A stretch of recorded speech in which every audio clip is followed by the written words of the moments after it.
ఇల్లు మీది రిజిస్ట్రేషన్ ఖర్చు మాది. క్రెడాయ్ ప్రివిలేజ్ కూపన్ దక్కించుకోండి. ఈ మెగా ధమాకా ఆఫర్ పొందండి. CREDAI Vijayawada property show.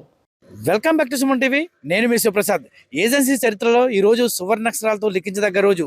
రంపచోడవరం ప్రజలు చిరకాల స్వప్నం పోలవరం జిల్లా రూపంలో నేడు సాకారమైంది. ఇచ్చిన మాట ప్రకారం గిరిజన ప్రాంతాల అభివృద్ధికి కూటమి ప్రభుత్వం పెద్దపీట వేస్తూ పరిపాలనా సౌలభ్యం కోసం రంపచోడవరం కేంద్రంగా సరికొత్త జిల్లాను అందుబాటులోకి తెచ్చింది.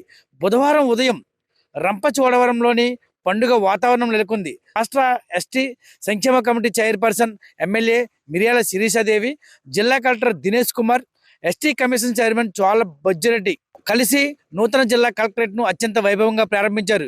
యూత్ ట్రైనింగ్ సెంటర్ లో ఏర్పాటు చేసిన కలెక్టర్ కార్యాలయంలో కార్యాలయ భవనాన్ని రిబ్బన్ కట్ చేసి ప్రారంభించిన అనంతరం జ్యోతి ప్రజ్వలన చేసి కేక్ కట్ చేసి ఈ చారిత్రాత్మక విజయాన్ని జరుపుకున్నారు. ఈ సందర్భంగా ఎమ్మెల్యే శిరీషాదేవి మాట్లాడుతూ, ప్రజానీకానికి అందరికీ కూడా పేరు పేరున నా యొక్క హృదయపూర్వక నమస్కారాలు. కూటమి ప్రభుత్వం ఏర్పడిన సంవత్సరంలోనే ప్రతిపక్షంలో ఉన్నప్పుడు మన నారా చంద్రబాబు నాయుడు గారు పోలవరంలో ముంపు ప్రాంతమైనటువంటి రేకపల్లి ప్రాంతానికి వచ్చి ప్రజలు పడుతున్నటువంటి ఇబ్బందులన్నీ కూడా ఆయన దృష్టిలో పెట్టినప్పుడు నేను అధికారంలోకి వచ్చిన వెంటనే మీకు ప్రత్యేక జిల్లా చేస్తామని ఇచ్చిన మాట ప్రకారంగా ఈ రోజు సంవత్సరం నెలలోపే మనకి రంపచోడవరం కేంద్రంగా పోలవరం జిల్లాని ఏర్పాటు చేసినటువంటి చంద్రబాబు నాయుడు గారికి, పవన్ కళ్యాణ్ గారికి, మోడీ గారికి ప్రత్యేకమైన కృతజ్ఞతలు తెలియజేస్తా ఉన్నాము. ఈ రోజు మీ అందరికి కూడా ఒక విషయం తెలుసు, మన జిల్లా హెడ్ క్వార్టర్ కలెక్టర్ గారి దగ్గరికి వెళ్ళాలన్నా లేదా ఇతర పనుల మీద మనం సదరన్ కోసం అని లేదా ఇంకో పనుల కోసం పాడ వెళ్ళాలంటే దాదాపుగా 350 కిలోమీటర్లు వెళ్లాల్సినటువంటి పరిస్థితులు వచ్చాయి. ఒకటే బస్సు పొద్దున్న వెళ్తే ఆ రోజు అక్కడ ఉండిపోయి 2 రోజుల వరకు ప్రయాణం అదే పని మీద వెళ్ళి ఉండాల్సినటువంటి పరిస్థితులు. అవన్నీ దృష్టిలో పెట్టుకొని మేము కూడా ఎప్పటికప్పుడు ముఖ్యమంత్రి గారికి ఇక్కడ ఉన్నటువంటి పరిస్థితులన్నీ కూడా వివరించడం జరిగింది.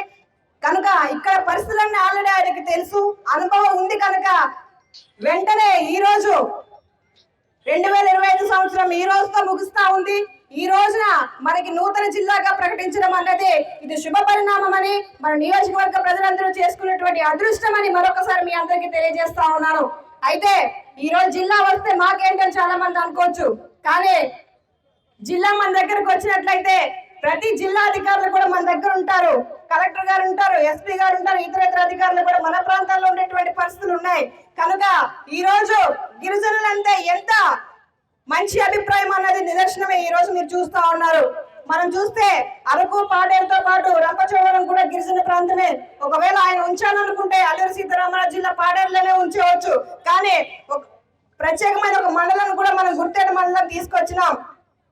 ఈ రోజు 12 మండలాలు కలిగినటువంటి అతిపెద్ద నియోజకవర్గం మన రంపచోడవరం నియోజకవర్గం. ఇక్కడ ఉన్నటువంటి గిరిజనులుగానే ఉండిపోవడానికి వీల్లేదు.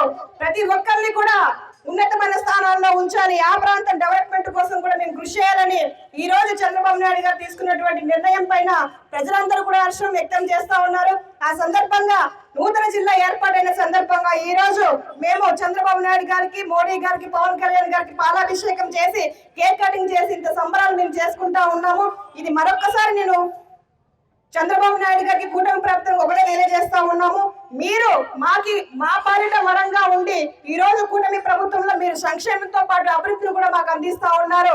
మేము ఎప్పుడు మా ప్రజల తరపున మీకు ఎప్పుడు రుణపడి ఉంటామని మరొక్కసారి మీ పాదాలకి పాదాభివందనం తెలియజేస్తూ ఇంత మంచి అవకాశం ఇచ్చినటువంటి మీకు ప్రజలందరూ కూడా కూటమి ప్రభుత్వానికి, చంద్రబాబు నాయుడు గారికి ఎప్పుడు ఆయురారోగ్యంతో ఉండి ఇంకా మంచి పనులు చేస్తూ ముందుకెళ్లాలని ప్రజలందరూ కూడా దీవించాలని మనస్ఫూర్తిగా కోరుకుంటా ఉన్నాం. ధన్యవాదాలు.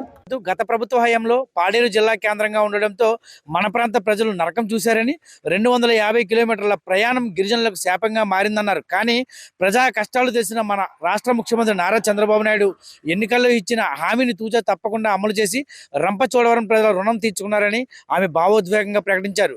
పోలవరం జిల్లా ఇకపై అన్ని రంగాల్లో దూసుకుపోతుందని, త్వరలోనే అన్ని జిల్లా స్థాయి కార్యాలయాలను ఏర్పాటు చేస్తామని ఆమె భరోసా ఇచ్చారు. పారిశ్రామికంగా, ఆర్థికంగా ఈ ప్రాంతం సరికొత్త పుంతలు తొక్కబోతుందని ఆమె స్పష్టం చేశారు. అనంతరం రంపచోడవరం ప్రధాన రహదారిలోని ఎన్టీఆర్ విగ్రహం వద్ద కూటమి నాయకుల సందడి చేశారు. ముఖ్యమంత్రి చంద్రబాబు నాయుడు, ఉప ముఖ్యమంత్రి పవన్ కళ్యాణ్, ప్రధాని నరేంద్ర మోదీల చిత్రపటాలకు మరియు ఎన్టీఆర్ విగ్రహానికి ఎమ్మెల్యే శిరీషాదేవి ఆధ్వర్యంలో కూటమి శ్రేణులు మహాపాలాభిషేకం నిర్వహించారు. జై బాబు జై పవన్ జై మోదీ అనే నినాదాలతో రంపచోడవరం మారుమోగిపోయింది. ఏది ఏమైనప్పటికీ డిసెంబర్ 31 నుంచి పోలవరం జిల్లా అధికారికంగా ప్రారంభం కావడంతో ఏజెన్సీ ప్రజల కళ్ళల్లో ఆనందం వెలువరిస్తుంది. ఈ కెమెరా పర్సన్ దుర్గాప్రసాద్తో శివప్రసాద్, సుమన్ టీవీ, రంపచోడవరం.